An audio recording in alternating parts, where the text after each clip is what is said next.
ಲೇಖ.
ಏನಿದು ನಿದ್ರೆ ಮಾಡದೆ ಇಷ್ಟೊತ್ತಿನಲ್ಲಿದ್ದು ಪೇಂಟಿಂಗ್ ಮಾಡ್ತಾ ಕೂತಿದ್ಯಲ್ಲ, ಏನಾಯ್ತು? ಗೊತ್ತಿಲ್ಲ ಅದಕ್ಕೆ. ಮಲಗಿದ್ದೊಳಗೆ ಒಂದು ಕನಸು ಬಿದ್ದು ಎಚ್ಚರ ಆಗೋಯ್ತು. ತುಂಬ ವಿಚಿತ್ರವಾದ ಕನಸದು. ಏನು ಕನಸು? ಕನಸಿನಲ್ಲಿ ಬಂದಿದ್ದನ್ನೇ ಬರ್ತಿದ್ದೀನಿ ನೋಡಿ. ಹೀಗೆ ಎಲ್ಲ ವಿಚಿತ್ರವಾಗಿ ಕಾಣಿಸ್ತಿತ್ತು. ಬರೀ ಗೋಜು ಗೊಂದಲ.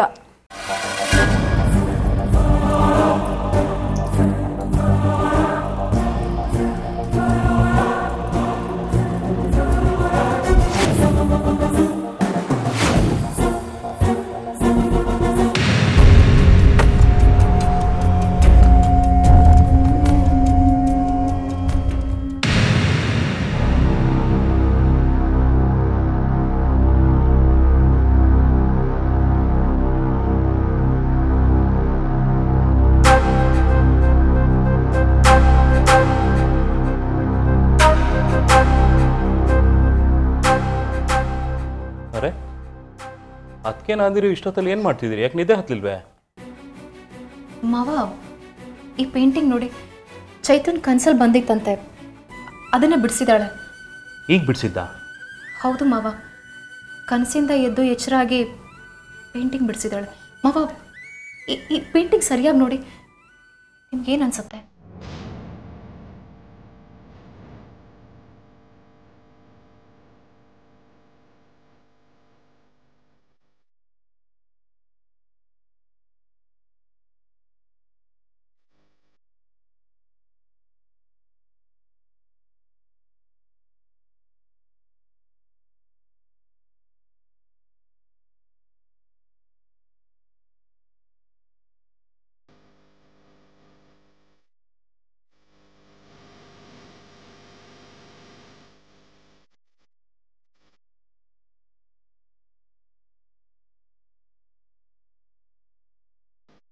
ಮಾವ, ಈ ಪೇಂಟಿಂಗಲ್ಲಿರೋ ಚಿತ್ರ ಆದಿತ್ಯನ ಹೋಲತ್ತೆ ಅಲ್ವಾ?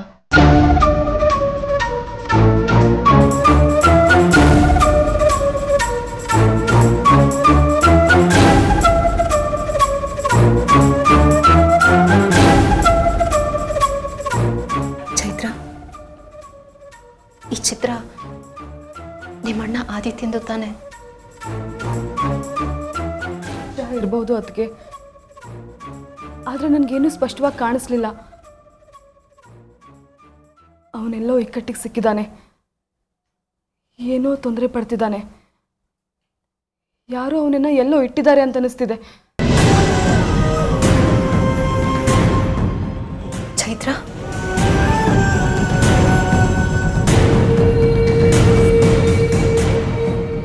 ಹೌದು ಅದಕ್ಕೆ. ಮಾವ, ಚೈತ್ರನ್ ಪ್ರಿಮಾನಿಷನ್ ಸುಳ್ಳಾಗಿಲ್ಲ. ಇದುವರೆಗೂ ಅವಳಿಗೆ ಇಲ್ಲದ್ದು ಯಾವತ್ತೂ ಕಾಣಿಸಿಲ್ಲ. ಇಷ್ಟು ದಿನ ಅವಳು ಆದಿತ್ಯನ ಬಗ್ಗೆ ಏನೂ ಹೇಳಿರಲಿಲ್ಲ, ಅವಳಿಗೇನೂ ಅನಿಸಿರ್ಲಿಲ್ಲ. ಆದರೆ ಇವತ್ತು ಏನೋ ಕಲ್ಪನೆ ಬಂದಿದೆ, ಅಸ್ಪಷ್ಟವಾಗಿ ಕಾಣಿಸ್ತಿದೆ ಅಂತಿದ್ದಾಳೆ. ಮಾವ, ನನಗನ್ಸುತ್ತೆ ಆದಿತ್ಯ ಎಲ್ಲೋ ಇದ್ದಾರೆ. ಅಲ್ಲಮ್ಮ, ಈ ಸರಿ ಹೊತ್ತಿನಲ್ಲಿ ನಾನು ಹಿಂಗೇನು ಹೇಳಿ ಮಗು? ಯಾಕೆ ಮಾವ? ಆದಿತ್ಯ ಇನ್ನೆಲ್ಲಿ ಬರೋಕ್ಕೆ ಸಾಧ್ಯ ಅಮ್ಮ?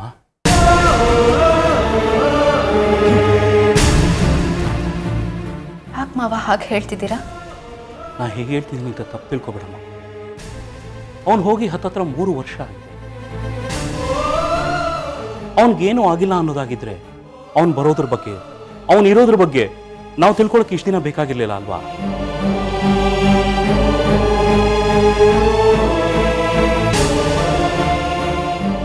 ನಿಮ್ಮ ಮಾತಿನ ಅರ್ಥ ಏನು ಮಾವ?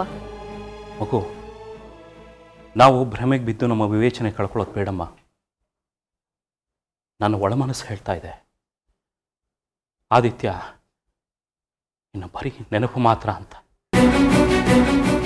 ಮಾವ ಪ್ಲೀಸ್, ಅವ್ರಿಲ್ಲ ಅಂತ ಮಾತ್ರ ನೀವು ಹೇಳಬೇಡಿ, ನನಗೆ ಕಷ್ಟ ಆಗತ್ತೆ. ಅವ್ರಿಲ್ಲ ಅಂತ ನನಗೆ ಒಂದು ಕ್ಷಣನೂ ಅನಿಸಿಲ್ಲ ಮಾವ. ಮಗು, ಸತ್ಯ ತುಂಬ ಕಠೋರವಾಗಿರುತ್ತೆ. ನಾನು ನಿಮ್ಮ ಹಾಗೆ ಯೋಚನೆ ಮಾಡೋಕ್ಕಾಗಲ್ಲ. ಈ 3 ವರ್ಷಗಳು ಬರೀ ಭ್ರಮೆಗಳಲ್ಲಿ ಕಳೆದೋಗಿದೆ ಮಗು. ಅಲ್ಲ, ಬರ್ದೇ ಇರೋನ ಬಗ್ಗೆ ನಿರೀಕ್ಷೆ ಇಟ್ಕೊಂಡು ನಾವು ಬದುಕೋದ್ರಲ್ಲಿ ಯಾವ ಅರ್ಥ ಇದೆ ಹೇಳು? ಆದಿತ್ಯನ ತಂದೆಯಾಗಿ ನನಗೆ ನಾನೇ ಸಮಾಧಾನ ಮಾಡ್ಕೊಂಡಿದ್ದೀನಿ. ಅವನು ಅಷ್ಟೇ ಅಂತ ತೀರ್ಮಾನ ಮಾಡ್ಕೊಂಡ್ಬಿಟ್ಟಿದ್ದೀನಿ. ನೆವರ್ ಮಾವ, ದಯವಿಟ್ಟು ಹಾಗೆ ಹೇಳಬೇಡಿ. ನನ್ನ ಮನಸ್ಸು ಹೇಳ್ತಿದೆ ಅವ್ರಿಗೇನೂ ಆಗಿಲ್ಲ, ಅವ್ರು ಬರ್ತಾರೆ ಅಂತ. ನನಗೆ ನನ್ನ ಬಗ್ಗೆಗಿಂತ ಚೈತ್ರನ್ ಪ್ರಿಮಾನಿಷನ್ ಬಗ್ಗೆ ತುಂಬಾ ನಂಬಿಕೆ ಇದೆ ಮಾವ. ಇಷ್ಟು ದಿನ ಏನು ಹೊಳಿದೆ ಇದ್ದದ್ದು ರಾತ್ರಿ ಇದ್ದಕ್ಕಿದ್ದ ಹಾಗೆ ಹೊಳೆಯುತ್ತೆ ಅಂದ್ರೆ ತಮಾಷೆನಾ ಮಾವ? ಆದಿತ್ಯ ಇದ್ದಾರೆ. ಮಗು, ನಾನು ನೀವು ನಂಬಿಕೆಗೆ ಅಡ್ಡಿ ಬರ್ತಾ ಇದ್ದೀನಿ ಅಂತ ತಪ್ಪು ತಿಳ್ಕೊಬೇಡ. ನೋಡು, ಭ್ರಮೆಗೂ ವಾಸ್ತವಕ್ಕೂ ತುಂಬ ವ್ಯತ್ಯಾಸ ಇದೆ. ನೀನು ತಿಳಿದವಳು. ನಾನು ಹೇಳೋ ಮಾತನ್ನು ಕೇಳು. ಆದಿತ್ಯ ಇಲ್ಲ ಅನ್ನೋದನ್ನ ನಿನ್ನ ಮನಸ್ಸು ಒಪ್ಕೊಳ್ತಾರ ಮಾಡು. ಆಗ ಬೇರೆ ಸಾಧ್ಯತೆಗಳು ಹೊಳೆಯತ್ತಮ್ಮ ನಿಮಗೆ. ಮಾವ, ಆದಿತ್ಯನ್ ತಂದೆ ಆಗಿ ನೀವು ಹೀಗೆ ಮಾತಾಡ್ಬೋದಾ?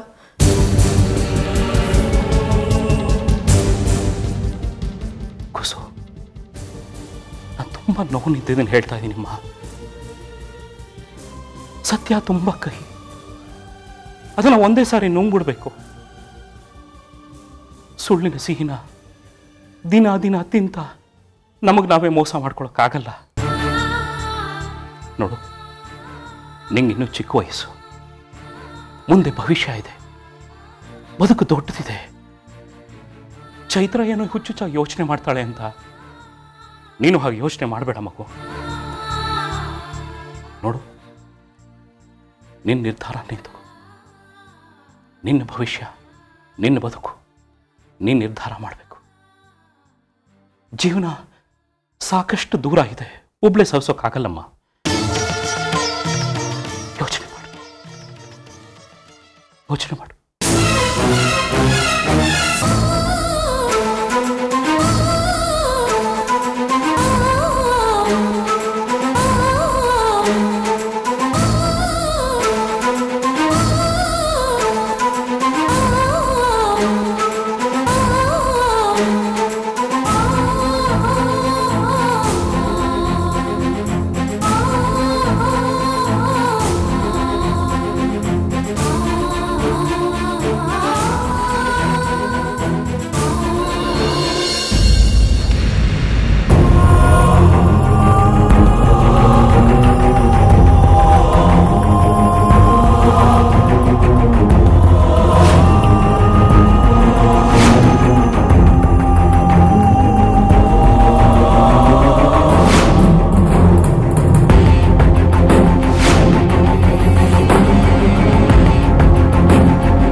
ವರ್ಷಗಳಿಂದ ಚಿಕಿತ್ಸೆ ಕೊಡ್ತಾನೇ ಇದ್ದೀವಿ, ಗುಣ ಆಗೋವಾಗ ಕಾಣಿಸ್ತಾ ಇಲ್ಲ. ಇದ್ದಾಗ ಇದೇ ವ್ಯಕ್ತಿ ಯಾಕೋ ಏನೋ ಭರವಸೆನೇ ಕಾಣಿಸ್ತಾ ಇಲ್ಲ. ನಮ್ಮ ಪ್ರಯತ್ನ ಎಲ್ಲ ವ್ಯರ್ಥ ಅನಿಸುತ್ತೆ. ನನಗೆ ಹಾಗೆ ಅನ್ನಿಸ್ತಾ ಇಲ್ಲ. ಈತ ನಮಗೆ ಸಿಕ್ಕ ಸಂದರ್ಭದಲ್ಲಿ ಇವನಲ್ಲಿ ಯಾವುದೂ ಚಲನೆ ಇರಲಿಲ್ಲ, ಕೈಕಾಲುಗಳಿಗೂ ಕೂಡ ಚಲನೆ ಇರಲಿಲ್ಲ. ಈಗ ಕೈಕಾಲುಗಳಿಗೆ ಚಲನೆ ಬಂದಿದೆ.